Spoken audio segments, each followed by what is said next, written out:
This is The Close-Up. Conversations about creativity. From our studios in Los Angeles, here is Jim Chabin. Adam May is here from London. He is head of production for Vision3, a company serving creative teams making some of Hollywood's biggest blockbusters, including the Oscar-winning Gravity and Edge of Tomorrow. You'll see their work soon in Pan from Warner Brothers and director Ron Howard's holiday movie, In the Heart of the Sea. Welcome, Adam. Thank you for coming from London. Your team worked on Gravity 6 months before that movie came to America to be screened. You and I were talking on the phone. You said, we're working on this film. Can't say a lot about it, but I think you're going to like it. Yeah. Of course, it turned into a huge worldwide hit, a fantastic 3D movie. Did Gravity change everything, just as maybe Avatar did to start the modern incarnation of 3D movies? I think it definitely opened up 3D to a new audience. I think up to that point, there was definitely a wider perception that 3D really had its home with the spectacle, the shock and awe, the blockbusters and things like that.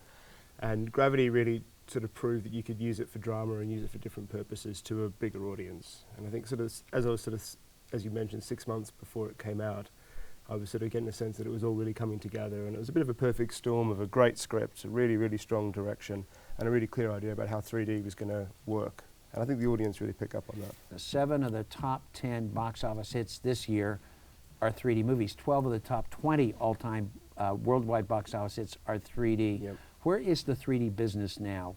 How did the industry look at it? How do the studios look at it? Yeah, I think there's confidence. I think if you go back, there's much more of a consistency between the projects, and there's an understanding of what a 3D project can pull in a box office. You probably, with so many 3D films now being released each year, you're not going to get the same figures of percentage of 3D viewers of when Avatar released and there was one film, or even when Gravity released and it was the only film in October that was in 3D that was being released. So it had the ability to sort of allow exhibitors to program it in the way that it did it. The positive sign is the more 3D films are being made. Besides Alfonso, you've worked around some pretty great directors, and I won't give the whole list, but Joe Wright, Doug Liman, Edge of Tomorrow, Yep. Ron Howard, Alfonso Cuarón. These are their visions. When your team goes back to the office and you're having your tea and trying to reflect on your day, what do all these directors have in common that you admire? Vision is the key. Yeah, these are all the directors you've highlighted are people who have a great amount of experience and a great team around them who've worked with them before. So I think in some ways we're seeing the fruit of their labour over a period of time, and it's a huge joy to see these directors put these shows together. I mean, it's slightly glib to say, but we are learning every day on every show, and I'm sure it's the same with every creative industry, but seeing these directors and the way they approach it in different ways. I mean, Alfonso had a very, very clear idea about what he wanted to achieve, and I think Joe was a lot about collaborating. The Pan brings in animation literally animated sequences, as well as really strong production design, and I mean, they all have similar things, but you can start to see the different, where their preferences lie. Would it be accurate to say that when there's a production meeting or people on the set, it really is a set of problems that have got to get solved well today, or challenges? But there's so much. They so much in life is about overcoming challenges. Jim. Is it true? Yeah. So Look, on a movie, 2D filmmaking's hard, and 3D filmmaking's just as hard. I think it's definitely about overcoming challenges. It's quite a good job to have, really, in terms of what we're trying to achieve. I think, but we're finding real joy. We're finding we love those moments where the directors start to see their films come together before their very eyes. We sort of usually hold back and show sequences rather than shots, and that gives the directors a chance to sort of see it in context and see their film come together. And Chris and his team and Angus and the other guys at Vision3 work incredibly hard to, in pre-production, work with the director and get a really good sense of what they want to achieve. And then that means that when they start seeing the reviews come together and they start to see all the pieces coming together, and at the same time the VFX are and the sound, and it's all coming together, it's a great joy to see it. You're in the middle of a beehive of activity. You're seeing a piece here and a piece there. How many shots in a movie like Yeah, so one of these. I don't know the statistics, but it's, I mean, It's over 1,000. Yeah, they do. Well, although with Gravity, that was a slightly different variation. 'Cause Right. it's so many long shots. Right. It was much less than 1,000, but So that was a bit of a. So your head is oddity. in each different, almost frame, trying to make sure that all the pieces are coming together beautifully. Yeah, I mean, So- at the core of what we try to do is the consistency side of it, and I think that's really at the heart of our facility that we've set up, is to sort of really ensure that that we're not looking at a shot-by-shot basis. We're bringing together, as you say, sort of all the different pieces. So in many cases, vendors from Vancouver or China or wherever, and India, and they're all coming together. We sort of create a bit of a 3D Switzerland with a. So these with our movies, place. more than ever before, are actually being made all over the world. They There are are. different teams in different parts of the world have a different element of this movie that they're working on. Yep, And when that comes together, it's got to look seamless, completely. so that no one would get this part actually was done in India That's right. or That's absolutely right. I mean, I Burbank. think for the last few films, we've been working specifically with shows that have spent the majority of their production in the UK. You know, with the new Legion Studios over in London, that's allowed a lot of big shows to come over there to shoot.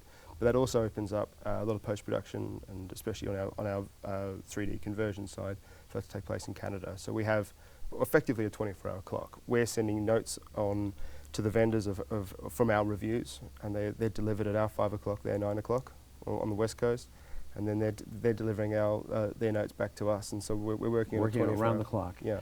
Directed by Joe Wright, starring Hugh Jackman, based on the Peter Pan book by J.M. Barrie. Tell us a little. Based before the Peter Pan book. Based before the Peter Pan. Tell us a little bit about Pan. It's incredibly fun. It's a chance to sort of imagine a prehistory that never existed, in terms of, you know, we all know the Peter Pan story incredibly well, and Joe's had a lot of fun of imagining where Peter Pan's origins have come from. So it's the first of hopefully a proposed series of films. It will reimagine who you think are the bad guys and the good guys, and it takes us all the way back to a time well before the story we know and love. So it's about Peter's first journey to Neverland, and him sort of finding his own destiny. So it's the along the backstory. way. It's the story before the story of Peter Pan. It's the very backstory, yeah. It's without giving away too many plot points. It's the first time you'll see a lot of the things that you would assume you know about Peter Pan. So if you've got an 8-year-old that you're taking, the adults are going to have as much fun as the kids. There's a lot of references to future, you know, the story we know. Right. That will take place, you know, a good sort of 10 years or so in the future. Right. And so there's a lot of sort of nods and winks to And those. was this all shot in London? It was shot in London, yeah, it was shot in London. There were some sequences that were shot abroad, I think Vietnam at one point, but Yeah. it was all shot in London. The majority of the post was in London, but as I said, a bit was done in Vancouver.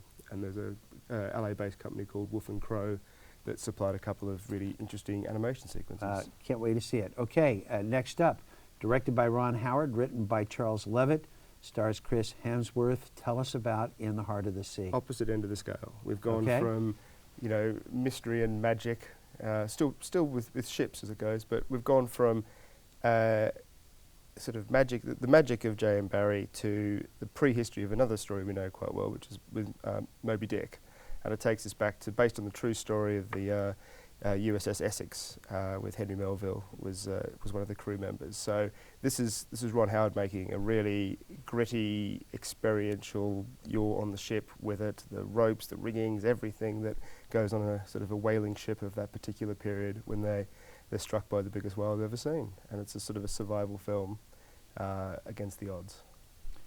That movie has been moved to right after Star Wars. Yeah. Because there's a lot of buzz Yep. that it's going to be a critic and Completely. maybe an Oscar contender. It's fascinating that Ron Howard, Ridley Scott's made several 3D movies, but these are people who we know Robert Zemeckis more commonly for Forrest Gump and some of his previous movies, and certainly Ron Howard for Apollo 13 and his Formula One movie of a couple of years ago. Yeah. What do you think's happening that these directors are now saying, I think you know what, I want to make my next movie in 3D? I think 3D is becoming legitimate. I think there's and you know, without going too far back to Gravity, I think a new audience opened up. You know, my wife's grandmother came to me and sort of said, "Oh, you know, I never watched 3D before, but I loved Gravity," and that probably said that she didn't watch superhero movies. You know, that's in terms of that was her immediate assumption. Right. So suddenly, that I feel is a common story, and suddenly a new audience is opening up who are interested in what can be done with the medium, but still satisfy, as you say, these sort of award season films. And that, in turn, means the directors that are coming on board bring a legitimacy and an artistry to the 3D. It's not in any way a commercial proposition. This is very much, you know, we look at the way Ron's approaching Heart of the Sea, and I've just watched The Walk last night, and that's, again, a really, really interesting use of 3D. And that's very different to, I guess, kind of going back to 2 or 3 years where there was a danger that it was being used, you know, really purely just for tentpole films. Well, not to spoil for the audience, but many of us, I haven't seen The Walk, I'm going to. As a stereo expert who's watching this film, anything we should look for and understand this is the 3D artist's touch to convey? I mean, there's obviously 2 schools of thought. Without a doubt, the third act, and again, don't want to spoil the story, but the third act is truly stunning in The Walk. But for me also the smaller moments, and again this is maybe with my 3D expert eyes on, I'm really appreciating the smaller story moments that 3D really helps bring us close to the characters in these sort of more intimate moments. And sometimes it's difficult to put your finger on exactly. When you look to hire creative people, and you hire,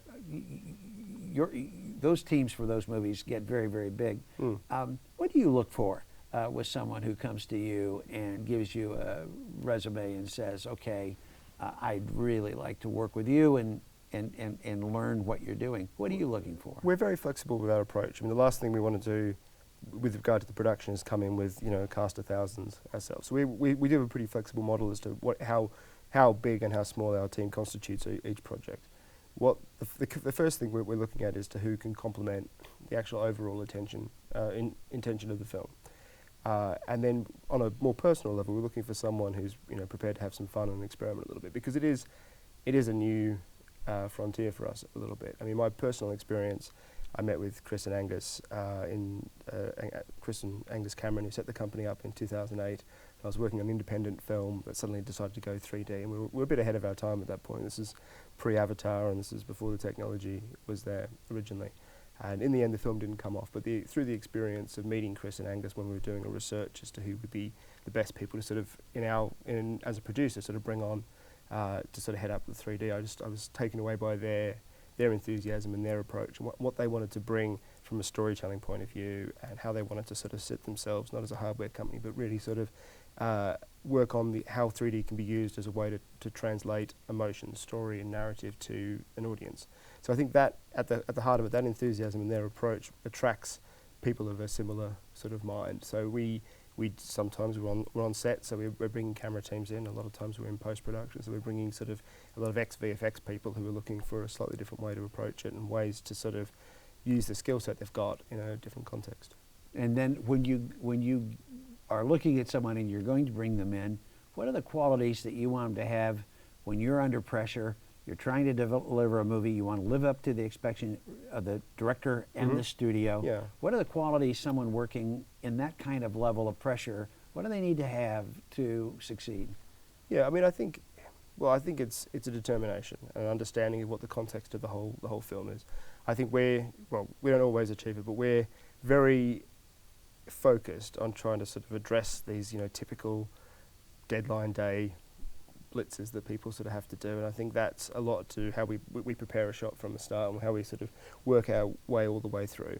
There are a lot of things that, as you mentioned, come together the closer and closer we get to delivery, and having a team around us who are incredibly dedicated and experienced and understand what they want to do means that we're all pulling in the same direction. So here's what we have between here and the holiday season. We have Everest, The Walk, Martian, In the Heart of the Sea, yes, and a small movie called Star Wars, yes, from J.J. Abrams, yes, coming out for the Christmas holidays. And Pan. And Pan in October from Warner Brothers, yeah, which we're excited about. So I don't know how many I just ticked off, but we've got a fair number of solid, major 3D. This is the biggest year that I'd imagine when we're looking legitimately at a number of these films. I mean, in the past we've had Life of Pi one year, we had Hugo one year, we had Gravity one year, and these have been great films, and obviously Avatar before that. Right. They've been great films to sort of focus the attention, like this is the great 3D film from a master filmmaker of the year. Right. And what's the legacy of this is now we're getting to a stage where we're legitimately talking, as you say, about 5 or 6 films that are great 3D films that have been released. Just between here and the first of the year. Yeah. Any hint of what we should look for in 2016? Yeah, I mean, more of the same in some ways. I think each time directors are now seeing these films, and every time it's a bit of a game of inches. The skill set's getting better. People are thinking of new ideas. I mean, we think King Arthur's going to be a great one in the middle of the year. That's Guy Ritchie doing that. I think we're going to continue every year with the Star Wars film, and I think each time they're going to be continually looking at new ways to push the boundaries. And a fair amount of Star Wars is shot in London, right? Yep. Yeah. Absolutely. So well, keep up the great work. I was at a studio yesterday where your company and Chris Parks were mentioned by name as being the best in the business. And the only promise you have to make is to come back and join us the next time you're in LA and fill us in on what we can look forward to that's coming hot from London, okay? Great. Thank you, Adam May. Thank you. The Close-Up is produced by the Advanced Imaging Society in Hollywood and powered by Barco.